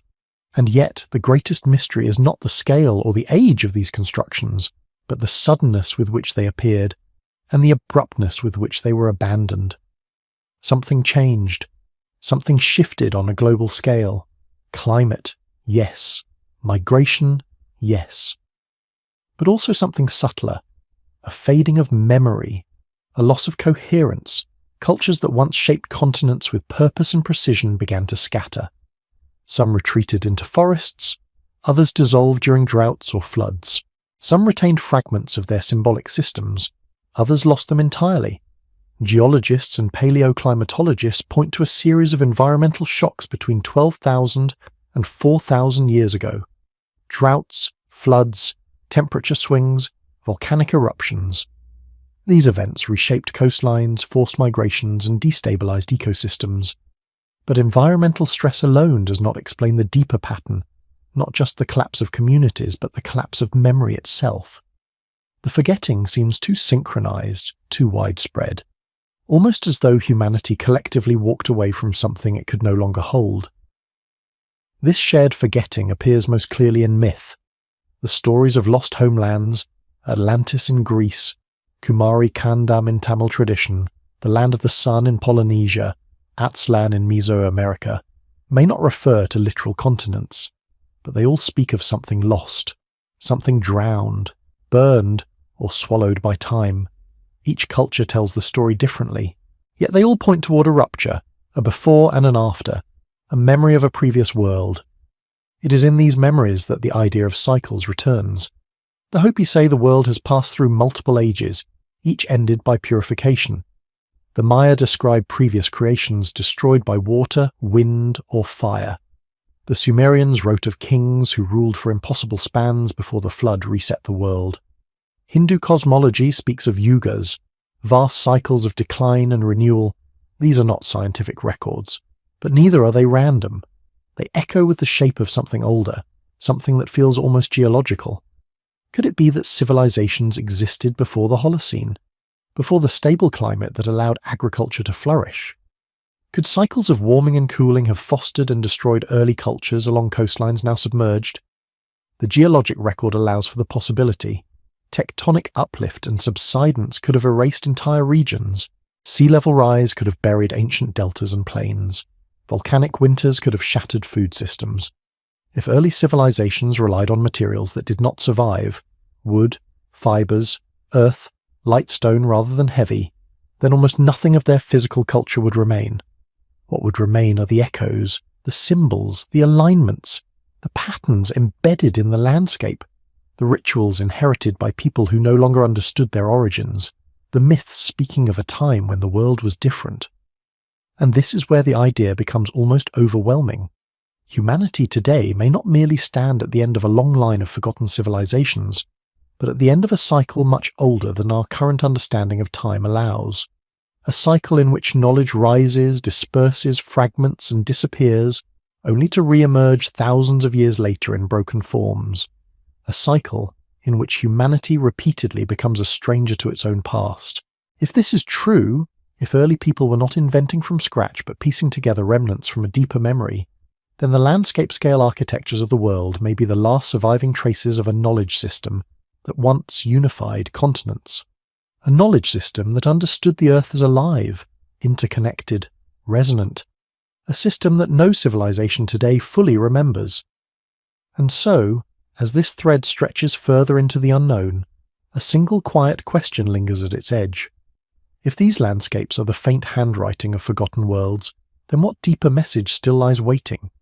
Hidden beneath forests, deserts, and seas, unread, unrecognized, but not yet gone, there is a threshold you cross, somewhere after the patterns in the stones and landscapes begin to settle into place, when the mystery shifts once again, not outward into the terrain of forgotten structures, but inward into the very architecture of human consciousness. It is subtle at first, like a ripple beneath the surface of a calm lake. You begin noticing that the most ancient clues are not always carved into rock or buried beneath sediment. Some are woven into the way humanity thinks, dreams, organizes meaning.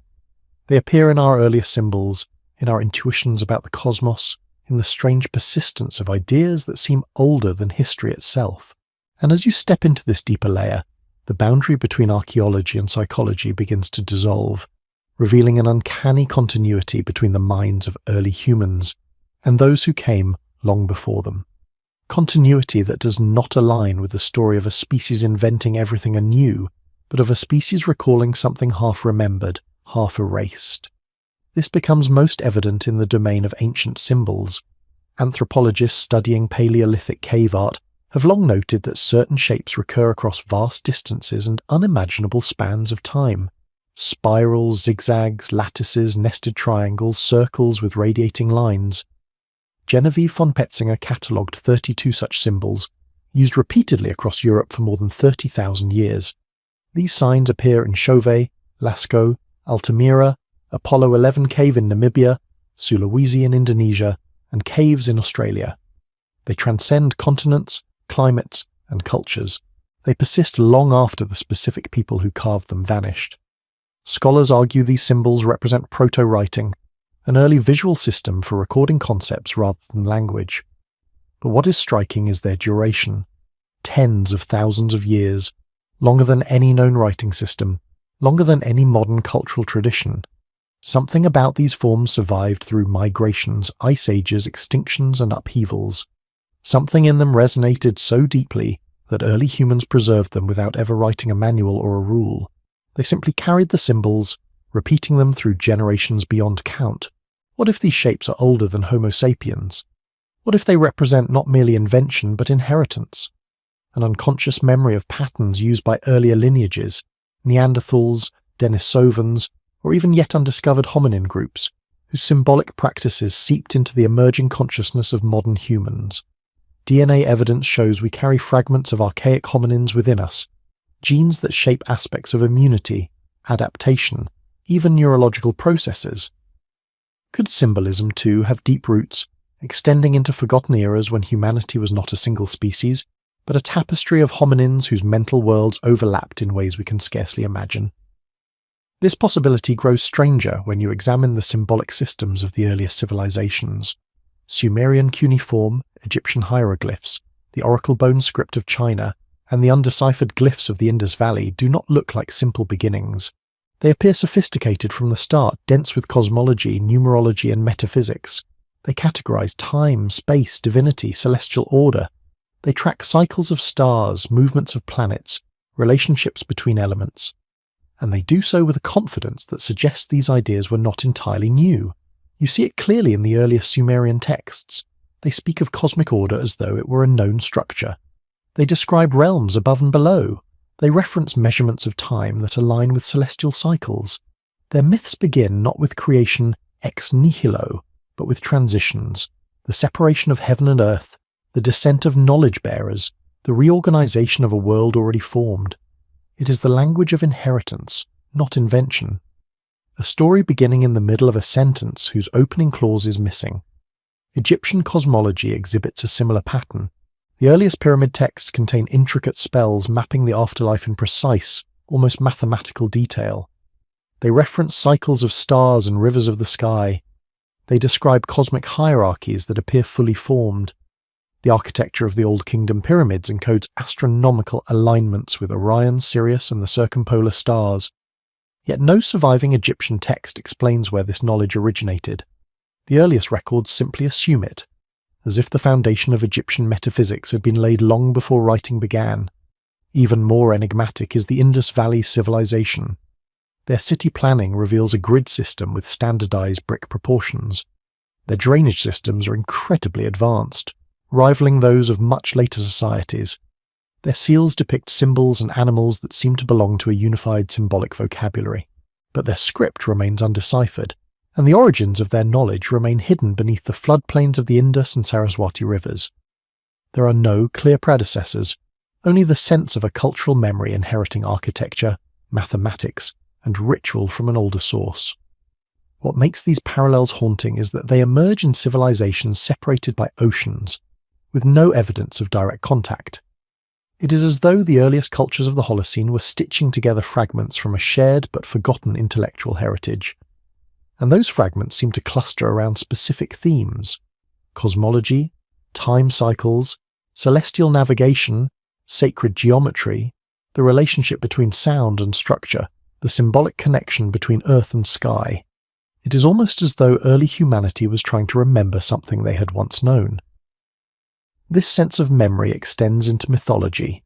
Comparative mythologists have long noted that creation stories across the world share certain patterns: a primordial chaos, a cosmic egg, a world tree or axis, a flood that resets the world, a cycle of ages, a golden era lost, a descent from stars or sky beings. These motifs persist across indigenous traditions in the Americas, ancient Vedic hymns, African cosmologies, Pacific Island genealogies, and classical mythologies. Some argue these themes reflect shared psychology, but others note their consistency is too specific to dismiss. They read like faint recollections of events or cultural structures that once existed. Perhaps the most intriguing of these motifs is the idea of multiple worlds or ages, a sequence of civilizations rising and falling long before the present one. The Maya spoke of 4 previous creations. The Aztecs described suns that ended in waters, jaguars, storms, and fire.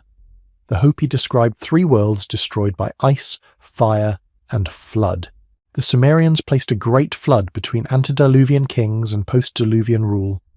The Greeks spoke of a golden age, followed by the silver, bronze, and iron. The Hindus described yugas spanning millions of years. These scales differ wildly, but the pattern remains. Humanity is living in the latest of multiple worlds, and each previous world ended abruptly. What if these stories are not literal accounts of cosmic cycles, but symbolic memories of earlier human eras erased by disasters so profound they reshaped continents? Paleoclimatology supports at least part of this. The Younger Dryas impact hypothesis remains controversial, but evidence of massive wildfires, melt-glass nanodiamonds, and platinum anomalies points to a catastrophic event around 12,800 years ago. This event, whatever its cause, initiated centuries of climate chaos. Glacial lakes burst, ocean currents shifted, entire ecosystems collapsed, sea levels surged. If any complex coastal cultures existed before this event, they would have been wiped out or displaced. Their survivors might have preserved only fragments of their knowledge, fragments that later seeded the rise of the first known civilizations.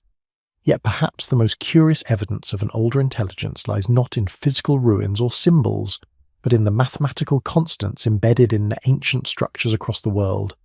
The Great Pyramid encodes P and F with shocking accuracy. Stone circles in Britain reflect lunar standstill cycles. Angkor Wat's layout maps the yuga cycles of Hindu cosmology. Teotihuacan's dimensions form ratios consistent with celestial periods. Even Göbekli Tepe appears to encode star positions. These constants and cycles were unlikely to have been calculated independently by all these societies. It is possible, perhaps even likely, that the earliest civilizations inherited astronomical and mathematical knowledge from much older oral traditions, knowledge accumulated over generations of careful observation, knowledge that survived catastrophic bottlenecks, knowledge that re-emerged when the climate stabilized. But the precision in some ancient monuments suggests something more, that these cultures preserved frameworks they did not fully understand. They remembered the form but not the meaning, a mnemonic without a manual. This sense of half-memory becomes even more pronounced when you look at the architecture of sound, the resonant chambers of Malta, the humming galleries of Chavin, the acoustic focusing of Rapa Nui's platforms, the sound illusions of Mayan temples, all exploit frequencies that affect human consciousness. These are not intuitive designs.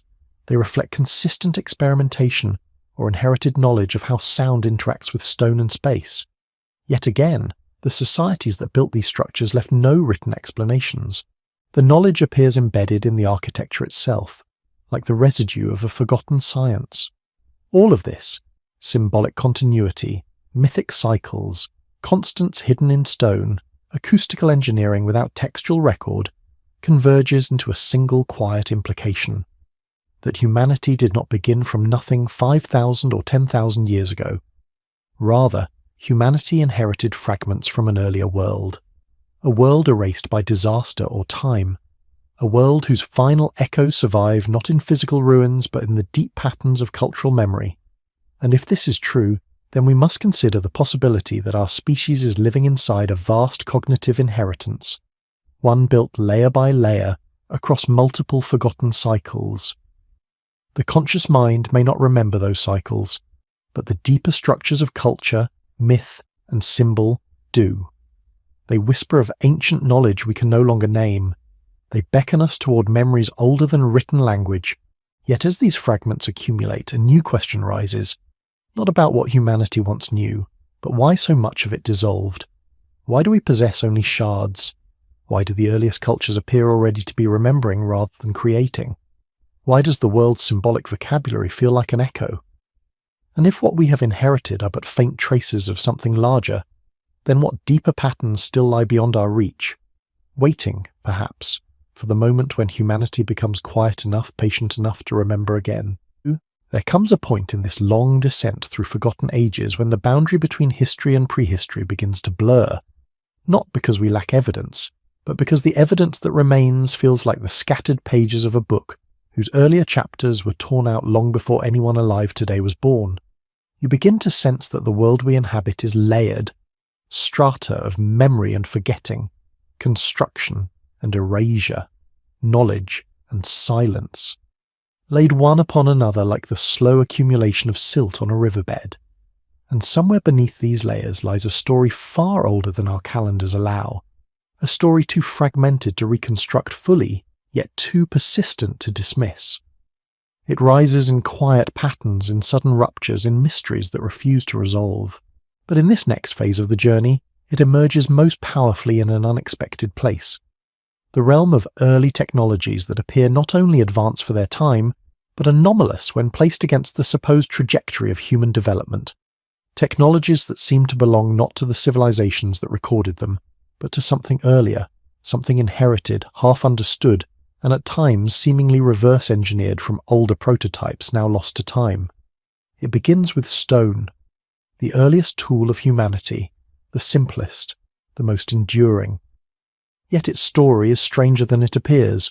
Oldowan tools, Acheulean hand axes, Levallois flakes, all represent traditions that lasted far longer than most civilizations, but their sudden bursts of refinement, followed by long periods of stasis, make little sense under traditional evolutionary models.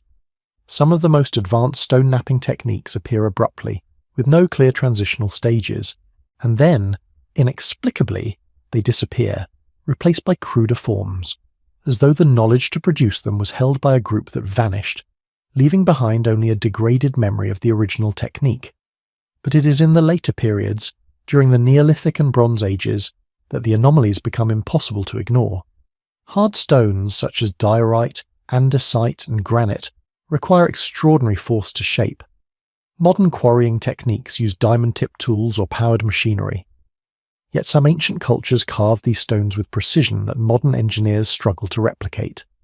In Egypt, the granite boxes of the Serapeum exhibit surfaces so flat and angles so crisp that even with advanced instruments the tolerances astonish. Drill marks in certain quarries show spiral grooves that appear consistent with rotary drilling, yet the tools available at the time should not have produced such marks. Egyptologists propose copper drills with sand abrasives. Engineers who replicate the process find that the ancient grooves are too deep, too regular, too rapid. In South America, the stoneworks of Sacsayhuaman and Ollantaytambo fit together with such precision that you cannot slip a piece of paper between them. The angles are irregular, the surface is convex or concave, the joints interlocking in ways that seem purposeful. The builders appear to have shaped each stone to fit the next, as though working with an advanced understanding of load distribution. Yet no one knows exactly how these structures were created. The Inca, skilled as they were, inherited these megalithic foundations from earlier cultures. Some of the largest blocks, hundreds of tons, were quarried kilometers away and transported without wheels or draft animals. Archaeologists propose dragging with ropes and manpower. Engineers point out the friction would have been immense, the slopes treacherous. The puzzle remains unresolved. Even stranger are the polygonal walls found in Greece, Italy and Japan, sites like Mycenae, Alatri and Osaka, whose styles resemble Andean stonework. No cultural connection exists between these regions. Yet the construction technique is nearly identical. Massive stones cut into multi-sided shapes that fit together without mortar. These styles appear and disappear abruptly, with no clear evolutionary lineage. They seem to represent a technique transmitted across generations until it vanished, or perhaps revived after long dormancy. Then there is the enigma of Roman concrete. Modern engineers marvel at its durability. Structures like the Pantheon and aqueducts remain intact after 2,000 years, while modern concrete often degrades in mere decades. The secret lies in volcanic ash that creates long-term chemical stability. But what is curious is that the Romans did not discover this technique gradually. They adopted it suddenly, refined it quickly, and then, after the fall of the empire, it was lost. Medieval builders could not replicate it. The recipe only re-emerged through modern chemistry. This rhythm, sudden appearance, mastery, disappearance, echoes across many early technologies, as though each civilization possesses only a fraction of what once existed. The more you look, the more these discontinuities accumulate. Ancient Egyptian faience, a glaze requiring precise thermal control, appears early and fully developed. The Baghdad battery, long debated, suggests knowledge of electrochemical reactions. The Antikythera mechanism, recovered from a shipwreck, functions as a celestial computer capable of predicting eclipses and planetary motions. Its complexity is so great that no comparable device would appear for another millennium. It did not emerge from a long technological lineage. It appears, fully formed, then vanishes. Likewise, the Damascus steel of the medieval Islamic world, a metal of extraordinary strength and flexibility, was produced using techniques that were lost over time. Modern reproductions only approximate its properties. Its microstructure contains carbon nanotubes and carbide formations that form under very specific conditions. Metallurgists still debate whether this was intentional or accidental, but the fact remains. A highly advanced technology emerged, flourished briefly, and disappeared, as though the knowledge behind it was fragile, inherited, and vulnerable to disruption. These anomalies form a pattern not of linear advancement, but of punctuated memory. Bursts of brilliance that appear without clear antecedent, as though early societies were rediscovering fragments of something older. And in the absence of written records, oral traditions become even more intriguing. In Polynesia, navigators used complex star maps encoded in chants and rituals. In Aboriginal Australia, songlines preserved geographic knowledge stretching back thousands of years, mapping landscapes that existed before sea level rise. Some Aboriginal stories contain accurate descriptions of volcanic eruptions that occurred over 7,000 years ago. These examples show that oral memory can survive enormous spans of time, if preserved through ritual and narrative. If earlier civilizations had oral traditions of similar magnitude, some of their knowledge could have survived long after their physical infrastructure disappeared. But there is a deeper layer still, one that sits at the intersection of archaeology, geology, and systems theory. It concerns the emergence of environmental manipulation so advanced that it blurs the line between technology and ecology.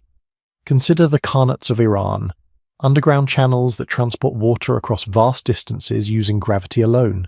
These systems appear fully developed by 1000 BCE, yet similar structures exist in Oman, Yemen, China, and Morocco. Their origins remain obscure, some may be far older. These water networks are not simply engineering. They represent a profound understanding of geology, hydrology, and climate. Knowledge like this does not emerge suddenly. It accumulates, or it is inherited. The raised fields of the Andean Altiplano, constructed by pre-Inca cultures, form complex grids designed to regulate temperature and moisture, protecting crops from frost. They allowed agriculture in one of the harshest environments on Earth. Yet these systems fell out of use after the Spanish conquest, only to be rediscovered centuries later. Similar agricultural systems once existed in Africa, Southeast Asia, and the Pacific. Many are far older than the civilizations who maintained them. The more you examine these ecological technologies, the clearer it becomes that early humanity was not merely surviving, it was engineering the Earth on a continental scale. And such engineering implies not just labour, but knowledge, inherited, shared, or rediscovered. Knowledge that did not always leave material traces but shaped how people interacted with their environments. Yet the greatest anomaly, the one that feels like a soft pulse beneath the entire prehistorical record, is the speed with which symbolic, mathematical, and technological systems emerged after the end of the last ice age. Agriculture, cities, writing, astronomy, metallurgy, monumental architecture, each appears abruptly within a few thousand years, a geological instant. Some argue for environmental determinism, population increases, cognitive evolution. But the abruptness feels like something more, a reorganization rather than a beginning, a remembering rather than an invention. If this is so, if the Holocene civilizations were inheriting fragments of lost knowledge, then the question becomes, who were the original holders of that knowledge? What world did they inhabit? What technologies did they develop? And how were those technologies lost? Geological evidence suggests multiple catastrophes between 70,000 and 10,000 BCE. Volcanic eruptions, climate shocks, rapid sea level rise. Any coastal civilization, any population dependent on specific environments, could have been wiped out. Their survivors would scatter inland, carrying only what they could remember. Complex knowledge would degrade into myth. Technical systems would reduce to symbols, and over time, the symbols would outlast the systems. This brings us to the final, fragile thread.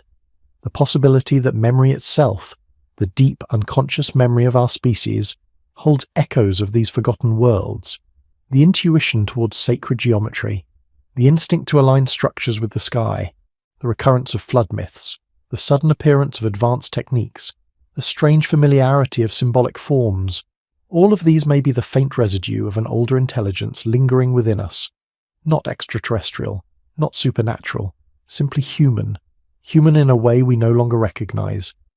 And if that is true, then the technologies we cannot explain, the anomalies we stumble upon, the echoes that appear across time and continents, these may not be mysteries at all, but reminders.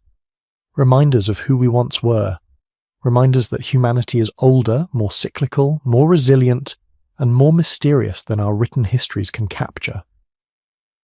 But then comes the quietest question of all, soft as breath, ancient as the first spark of awareness. If these technologies and symbols are only fragments of a forgotten inheritance, then what deeper knowledge once existed? Knowledge now whispered only through anomalies, waiting in the silence for us to remember. There is a point in every long journey through forgotten time when the accumulated fragments begin to fold into one another, forming a shape that is not yet a picture, but feels like the ghost of one. By the time you reach this final descent, the echoes gathered from 9 parts, stones, myths, symbols, cycles, technologies, landscapes, begin to resonate with a kind of quiet coherence. Not clarity, but coherence. The sense that beneath the shattered mosaic of human history lies an almost imperceptible pattern, something ancient and patient, waiting beneath millennia of forgetting. And as you step into this last chapter, the question is no longer whether earlier civilizations rose and fell, but whether the world we inhabit today is simply another layer in a story that has repeated far more times than we can imagine. It is here, at the end of the arc, that we turn to the final and most elusive domain, the realm where the Earth itself seems to remember, a domain where geology and mythology, anthropology and cognition, ritual and ruin, all converge. Not in certainty, but in resonance. Because there are moments, fleeting but unmistakable, when the planet appears to hold the faint fingerprints of human ages too old to name, too erased to map, too fragmented to restore. One of the most enigmatic examples emerges in the field of geomythology, the study of how ancient myths encode memories of geological events. What began as a fringe concept is now recognized as a powerful tool for understanding prehistory. Indigenous stories in the Pacific Northwest describe mountains splitting open and rivers of fire flowing across the land. Memories that align with the eruption of Mount Mazama, which formed Crater Lake nearly 7,700 years ago. Aboriginal Australian traditions recall coastlines swallowed by the sea, stories that correspond to sea level rise after the last glacial maximum. Greek lore of Deucalion's flood may reflect real inundations in the Mediterranean basin. The Maori story of Te Rua Maui describes land sinking beneath the ocean in a way that echoes tectonic subsidence. These are not metaphorical stories, they are memories, precise, durable, astonishingly ancient. If myths can preserve geological events for thousands of years, then what else might they preserve? Could they contain fragments of cultural memory far older than we assume? Could stories of lost lands, Atlantis, Kumari Kandam, Lemuria, be remnants of events that occurred before the earliest known civilizations? Not as literal histories of sunken continents, but as symbolic recollections of coastlines drowned and societies displaced. If so, these myths may not be fantasy, but memory refracted through time. Another clue lies in the alignment between mythology and astronomy. Many early cultures possessed a deep awareness of precession. the slow wobble of the Earth's axis that causes the stars to shift over a 26,000-year cycle. The Greeks attributed this discovery to Hipparchus in the 2nd century BCE, yet evidence suggests much earlier recognition. Vedic texts encode precessional calculations. The Dendera zodiac in Egypt appears to reflect knowledge of shifting star ages. The Maya tracked celestial cycles with uncanny precision. The builders of Nabta Playa and Göbekli Tepe may have aligned structures to the rising of stars whose positions correlate with precessional movement. How did these early societies obtain such long-range astronomical knowledge? One explanation is continuous observation over many generations. Another is that they inherited the framework from earlier cultures. Yet a more intriguing possibility is that these star cycles were embedded in myths as mnemonic devices, encoded knowledge disguised as cosmology. If precessional awareness predates the Holocene, then the story of humanity may stretch across not thousands, but tens of thousands of years. The idea becomes even more compelling when you examine the global distribution of axis mundi symbols, the world axis, or world tree. The Norse envisioned Yggdrasil, the Maya described the Waka Chan, the Dogon of Mali spoke of a cosmic pillar joining heaven and earth. The ancient Egyptians depicted the Djed pillar. These motifs reflect a shared conception of the cosmos structured around a central axis, an intuitive metaphor perhaps, or a memory of the earlier sky configurations. The Earth's axis has shifted relative to the stars over long periods. Could these symbols represent an ancient awareness of celestial movement? If so, then humanity's earliest myths may be the residue of an observational tradition older than any known culture. A tradition so ancient that its context dissolved, leaving behind only symbols and stories. But the most haunting evidence for forgotten worlds may lie not in stories or stars, but in the Earth's surface itself, in places where geology and archaeology intersect without explanation. Consider Yonaguni, off the coast of Japan. The underwater terraces resemble stepped platforms, though debates continue over whether they are natural or modified. Off the coast of India, near Dwarka, lies a submerged city whose grid-like layout hints at human construction thousands of years before the earliest known urban centres in the region. In the Caribbean, sonar scans have revealed structures at depths inconsistent with any Holocene civilization. Off the coast of Malta, unexplained cart ruts continue beneath the sea. Individually, each could be a coincidence, erosion, tectonics, natural fracturing. But collectively, they suggest something more. The possibility that entire chapters of the early human settlement now lie underwater, erased not by neglect but by rising seas. If this is true, then the oldest civilizations we know, Sumer, Egypt, China, may simply represent the first survivors to rebuild on higher ground. The visible tip of a much deeper iceberg.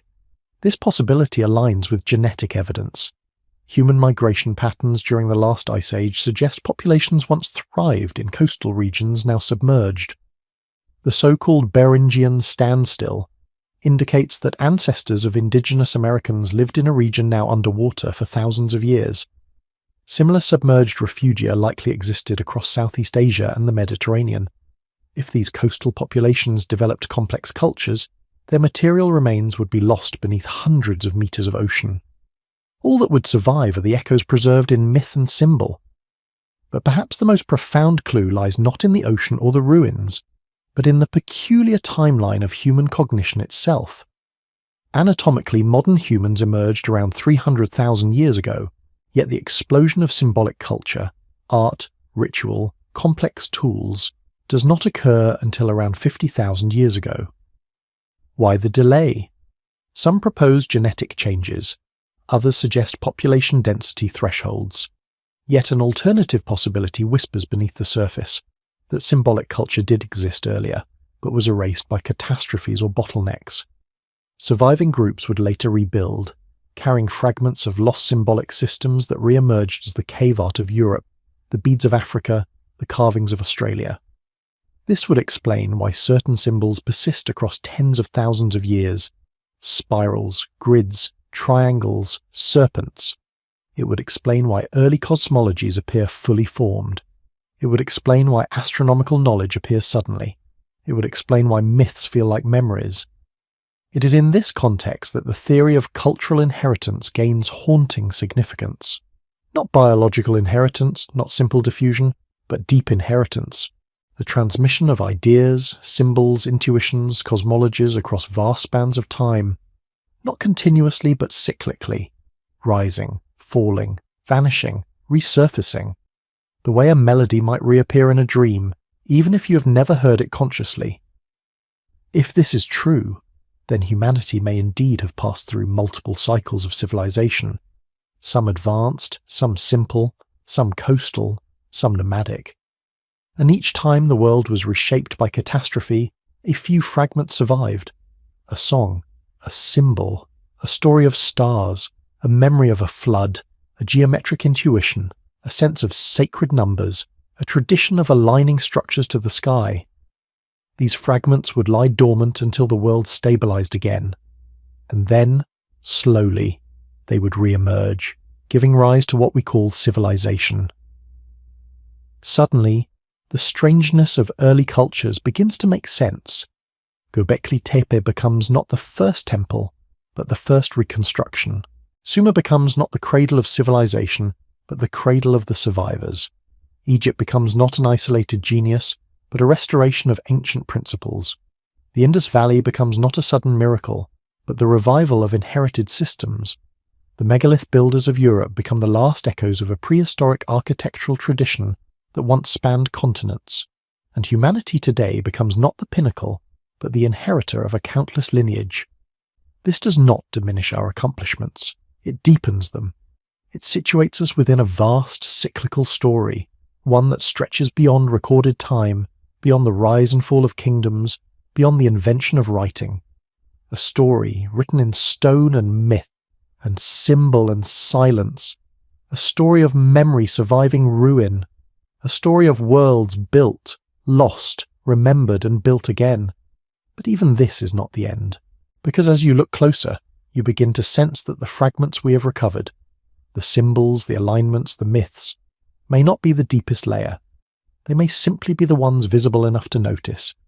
Beneath them may lie older, subtler traces, hidden in the Earth's magnetic record, in the genetic code, in the distribution of extinct megafauna, in the alignment of forgotten riverbeds, in the unexplained uniformity of ancient calendars. Knowledge we have not yet learned how to read. And so this journey ends not with a revelation, but with a quiet recognition that the world's deepest mysteries are not hidden far away. They are woven into the fabric of the world we walk each day. They are the hum beneath the ordinary, the echo beneath the known, and perhaps the only thing humanity truly lacks is the stillness required to listen. Because if we ever learn to read these deeper patterns, geological, mythic, symbolic, genetic, if we ever learn to see the world not as a line but as a cycle, not as an ascent but as a rhythm, then perhaps the forgotten civilizations of the past will no longer seem lost. They will seem inevitable. The memory of who we once were will rise through the layers of time like a whisper through the dark. And when that moment comes, what else might awaken? What forgotten truths? What ancient intelligences? What deeper worlds waiting patiently for us to remember?